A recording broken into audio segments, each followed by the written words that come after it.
Hey guys, ChocoTaco here with Team Level Cap. This week's PUBG guide is my top 3 tips for improving in PUBG. These tips aren't meant for a specific skill level. They apply to new and experienced players alike. The first 2 of these are actually not utilized by a lot of the top players that I watch.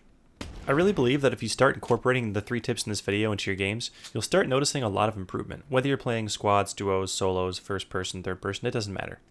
Before we get started, I do want to say that I hope you can keep an open mind and try these out. If you just try these strategies once or twice and they don't work, that doesn't mean they're not optimal. There's definitely a bit of a learning curve for a few of these. Let's go ahead and get started with number 3, zeroing. This is definitely a controversial subject since most players don't use zeroing, but hopefully my explanation will help. For those that don't know, every AR and sniper rifle in PUBG has the ability to zero using the default keys of page up and page down, and all these weapons have a default zeroing distance of 100 meters. This means that by default, if an enemy is 100 meters away, aiming with the center of your crosshair will be accurate. If they're farther away, then using the center won't work anymore unless you change your zeroing distance. As an example, here my trusty assistant is 100 meters away, and I've adjusted my zeroing on my weapon to be 300 meters.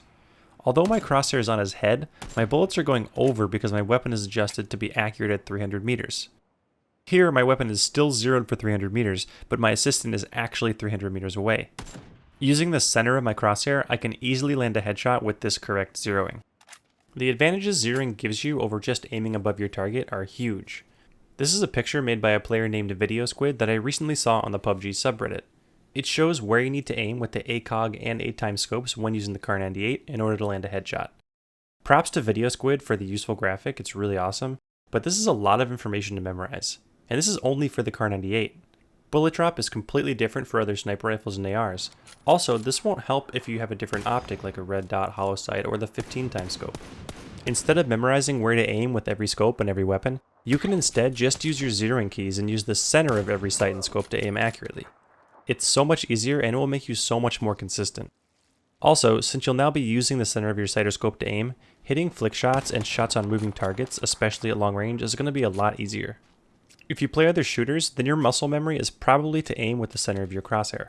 Trying to hit quick shots when aiming high with arbitrary points on a scope or sight is acting against that and is extremely hard to do consistently. All you need to do to get started with zeroing is change your zeroing keys and start practicing. I rebound my keys to T for zero up and G for zero down. I think it originally took me maybe less than a week to become comfortable with zeroing. The only trouble I really had was learning how to estimate distance. It's just a matter of practice and be prepared to miss some shots. I still miss shots using zeroing, like I'm doing right here. The zeroing distance on my SKS is 300 meters, but this enemy was a little bit closer, so my shots are going over. Just remember, if you do miss shots when zeroing, that doesn't mean that zeroing is bad.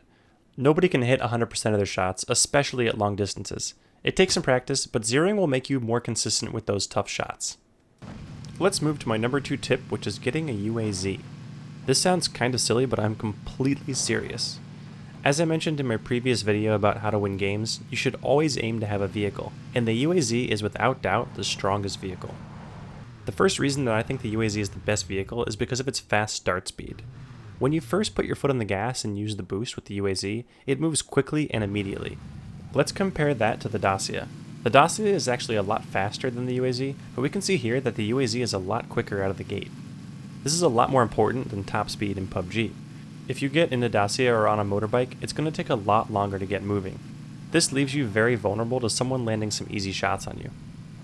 Also, the UAZ crushes every other vehicle when it comes to climbing steep hills or rough terrain.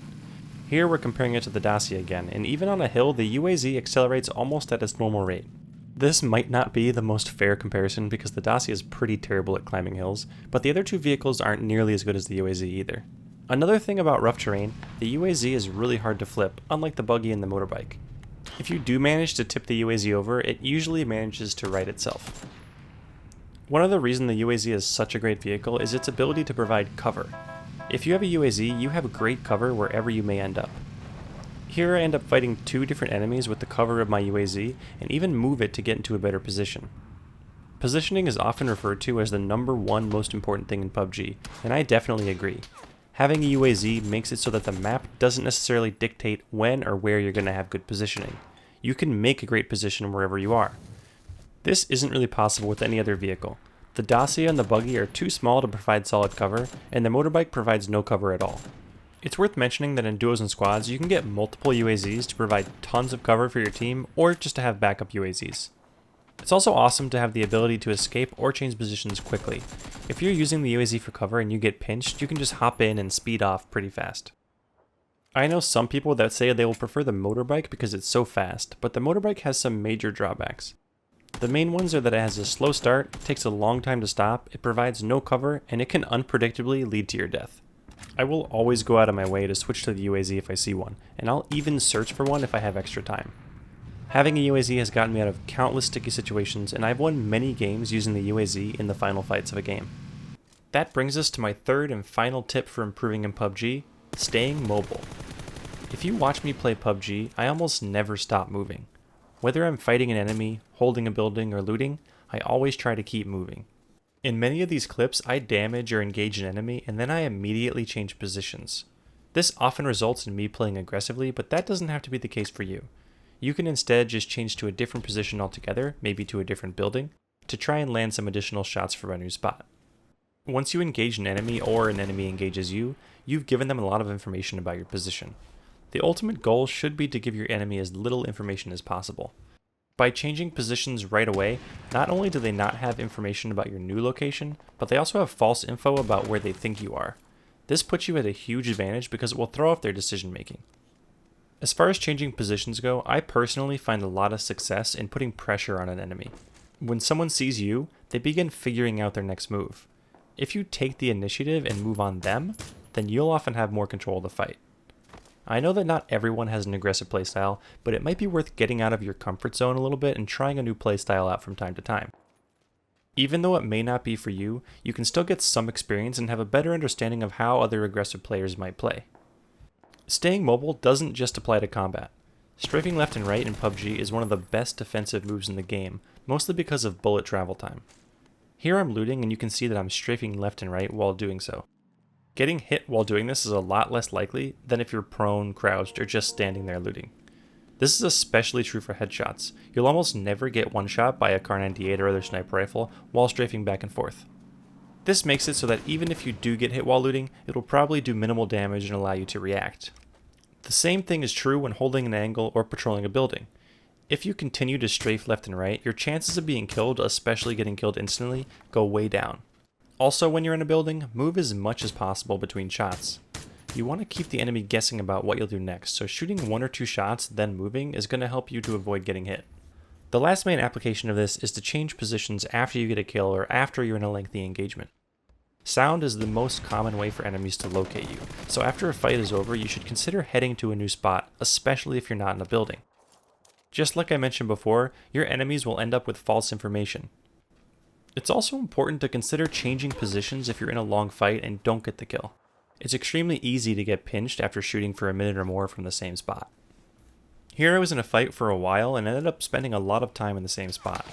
There's not a lot of cover around, and since I didn't disengage, an enemy approached my left and ended up taking me out. This might have been avoidable if I didn't stay in combat at the same position for so long. Staying mobile is my #1 tip for improving because it's the thing that I have the most trouble dealing with when my opponents do it, and when I'm mobile I seem to have the most success. The game mechanics in PUBG make it so that moving is often the best defense. Part of this is because movement in PUBG can be a little bit unpredictable. You can switch directions very quickly, and the running, crouching, and strafing animations can change the position of your head. Also, as we all know, hitting moving targets from far away is really challenging due to bullet travel time. When you combine the game mechanics with the advantages I discussed, staying mobile will give you a better chance of surviving, and in the end, that's what PUBG is all about. And that's it for my top 3 tips for improving in PUBG. I hope you guys do try some of these out, and also feel free to stop by my stream to ask questions and see some of these strategies in action. I stream every night on Twitch from 7 PM to midnight Central Time, and I offer a lot of commentary about my decision making when I play solos. I've hit rank 1 solo kill rating in North America for the past 3 seasons, and I'll be grinding again to try to hit that #1 spot. If you want to check it out, there's a link to my stream in the video description. As always, thanks for checking out the video, and good luck getting those chicken dinners.